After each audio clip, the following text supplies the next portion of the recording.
I always think it's interesting to think about how when you mirror something, how fun it is to think about what it looks like when you put them so far apart. I was like, this one is, we're friends, we're meeting for the first time, we might be acquaintances. A little closer is, yeah, we're friends, kind of like what I'm going to do for this card. And then when you get them real close, we're talking about more of a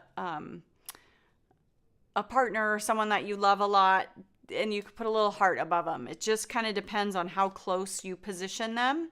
And each of these are all 4 inches in width that the paper is.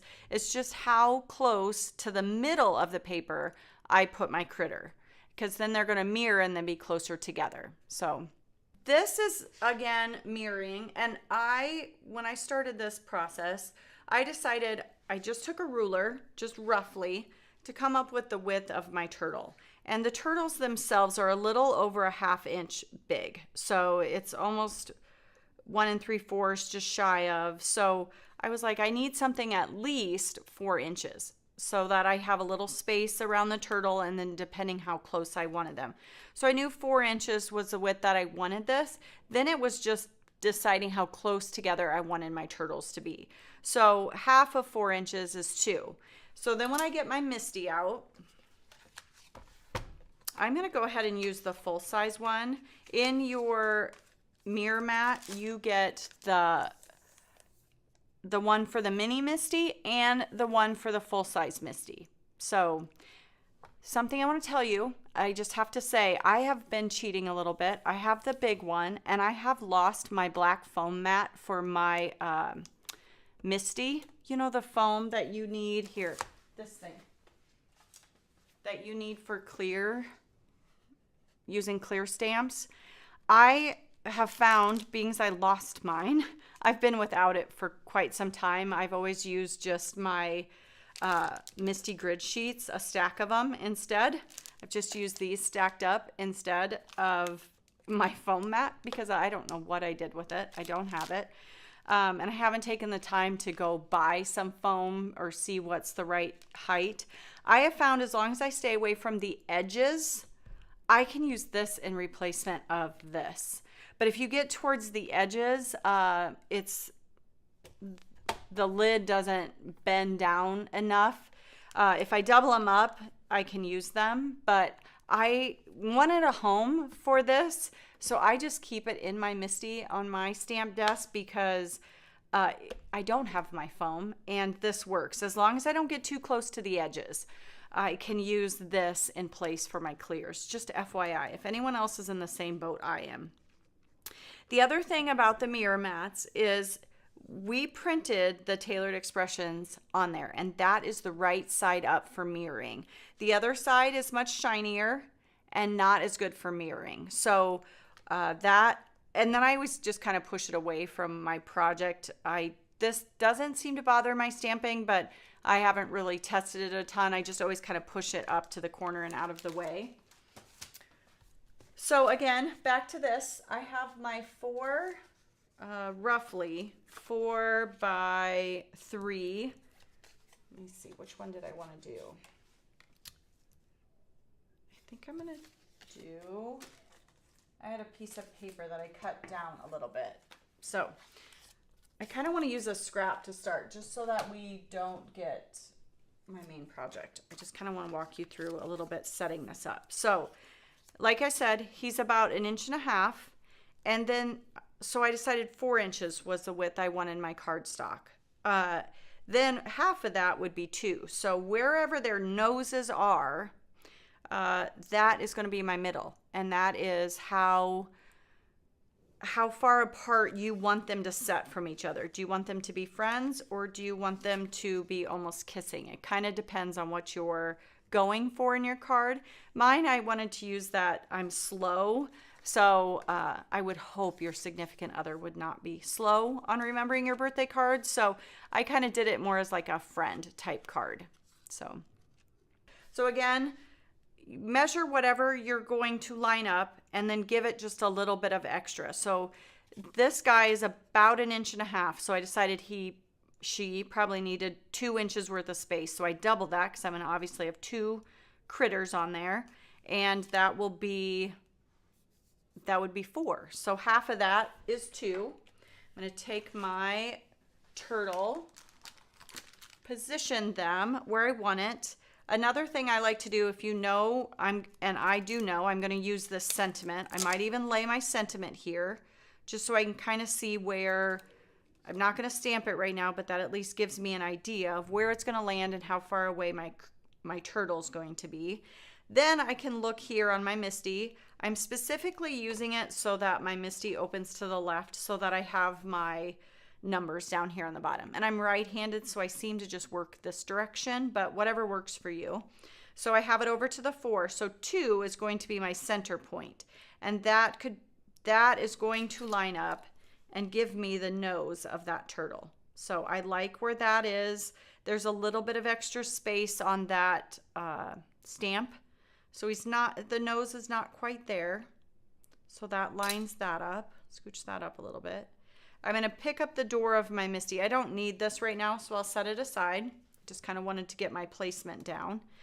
And I'm going to peek because if you notice right now, he's not straight. His feet are not straight. So I'm going to use the grid lines to straighten out that turtle's feet a little bit. I like that. I'm going to double check. I always like to throw just a piece of colored cardstock so I can see the lines on my MISTI a little bit better. I can tell that his feet, I'm saying him because the one on the left for me is the boy. So I can see that his feet are straight. Does that make sense on my grid? And you could always take one of our clear acrylic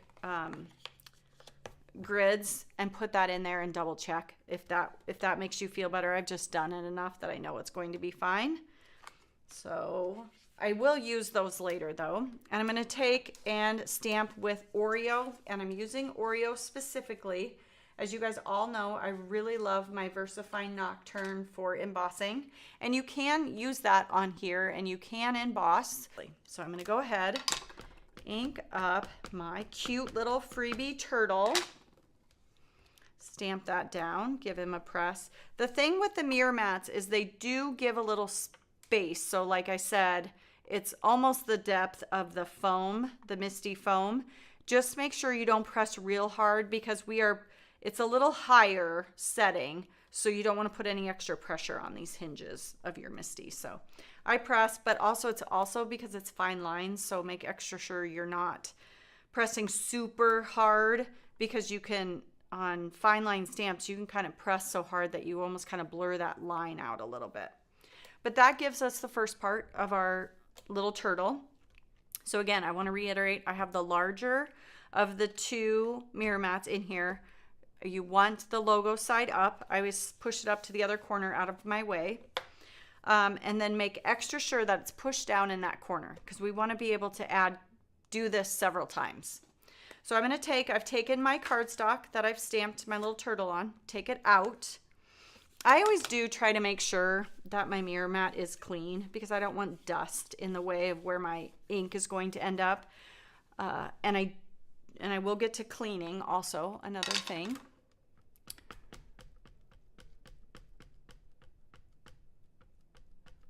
Yes, use that. Just add the code critter card and you'll see it in your cart. Don't add anything else. So I inked up my turtle with the Oreo. I'm going to press. I'm not going to be super CPR with it. 1, because of the hinges, and 2, because I don't want to blur out those lines at all. Then I'm going to I can tell that I didn't get his face stamped very well. I'm going to take, actually, I see a fuzzy, so don't mind me here. I do use alcohol right on it because it's made out of silicone. So same thing I use for cleaning my stencils. Our TE stamp cleaner also works brilliantly. If you find something's really stuck on your mirror mat, try the TE stamp cleaner. That really does a great job cleaning it up. So I could see there was a fuzzy on his face, his little smile. So that's the reason why I wanted to clean up and start over. I could just see it on the mat. So probably a fuzzy from who knows what. But we're going to stamp the turtle. Again, try not to press too hard. And then I'm going to take my cardstock, so that's where I stamped it. We're going to flip it over so that this side, this empty part, is going down on the mirror mat. And what I like to do is hold my paper up so I get my cardstock very well positioned in this corner, because you're going to do this several times and you want to make extra sure you're butted and securely in that corner. So, and then I'll just take my finger and I just kind of rub lightly all over. I do make sure I hold on to my paper because I don't want that moving either. And we will pick up, that's the first. It does take just a little bit to build up that black color. So I'll do it 2 or 3 times till I get to what I want. And I try to do this first. So if I were to mess something up, not have my paper in the corner, I haven't done all this blending and my sentiment and all the things. I like to do this first. So if I do need to start over, if I mess something up, because I have not gotten it in the corner and then my turtle looks a little fuzzy. So again, putting it right down in that corner, then letting it go over to where the ink is. And I'll do it a 3rd time just so I can show you guys again. So there we go. All right, I'm just gonna do it a 3rd time just so I can really reiterate to you. I feel like that's okay, but if you look, it's still slightly, this side's still slightly lighter than this. But what we're trying to pick up is that ink. So one more time, I'll ink up my turtle with Oreo. FYI, I did re-ink our Oreo ink pad here from the studio this morning because I could tell it was very dry. So we are in the midst of winter and a lot of furnace action here at TE, so everything's a little more dried out. So again, it's stamped. Again, I'm going to go all the way in that corner with my paper and then let it come down. I don't want to come at it that I'm kind of tucking and rubbing against that ink that I'm picking up. So does that make sense? So there's our 2 turtles.